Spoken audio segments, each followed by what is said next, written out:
انت في افريقيا، تخيل اي حاجه، بطوله ملهاش كتالوج. مستضيف البطوله في ناس كتيره كان مصنفاها انها تكون من العناصر القويه في البطوله دي، وانا كنت شايفها هي بعبع البطوله بسبب ان متواجد في كل مركز عندها عنصر واثنين وثلاثه على المستوى الاوروبي ومن العناصر الواعده.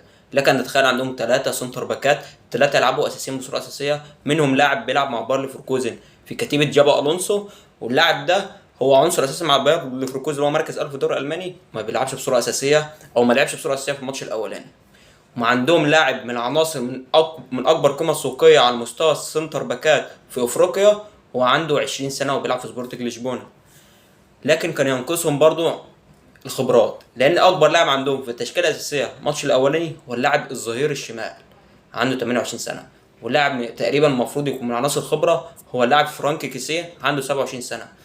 لكن برضو ده كله ما وصلكش انك تخسر من فريق مش من التصنيف الاول ولا حتى من التصنيف الثاني على المستوى الافريقي، وتخسر منه على ملعبك بنتيجه 4-0. وغير كده وكده، فهو نفس الفريق ده غير الاستواء يصعد مركز اول في مجموعه فيها كوت ديفوار وفيها نيجيريا. واللي غريب اكتر ان في المجموعه الثانيه موجود اسمين كبار زي مصر وزي غانا، ويصعد عليهم مركز اول الراس الاخضر. انت في افريقيا. منتخب مصر عنده مشكلة قوية جدا في خط الدفاع، انت مسجل فيك 6 اهداف وسجلت 6 اهداف، 6 اهداف دي في بطولات كتيرة تقريبا ما كانش بتسجل على مستوى البطولة كلها، في بطولات يعني انت ممكن ما تجيبش نص الرقم ده.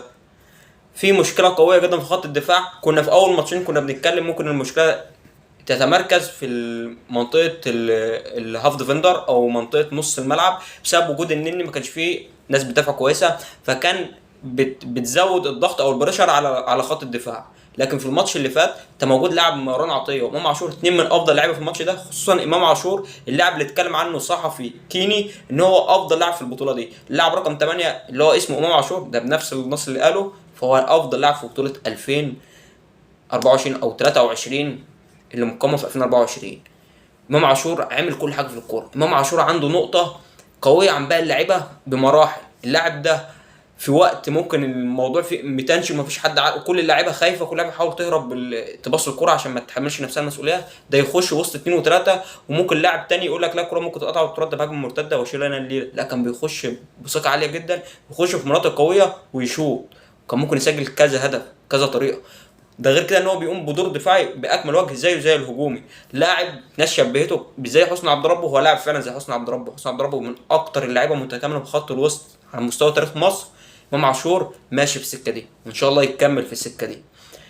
خط الدفاع عندك حجازي لاعب يعني لسه تقيل، تقيل بمعنى قيادين عالي جدا مفيش مشكله، لكن تقيل احنا بنتكلم حركته بقت تقيله بسبب الاصابات وبسبب عدم مشاركته الكتيره في اتحاد جده، لانه مش في قائمه دوري روشن السعودي، فلازم فيتوريا يكون عنده نقطه استيعاب في النقطه دي. انت لازم يكون متواجد لاعب زي محمد عبد المنعم يكونوا قادرين ان هم جرايين، يعرفوا في اللعيبه اللي هي مهارات عاليه على المستوى الافريقي، يعرف يسيطر على الكوره، يعرف حركته تكون اسرع من الحركه القويه للاعيبه المهاريه على المستوى الهجومي للفرق الثانيه.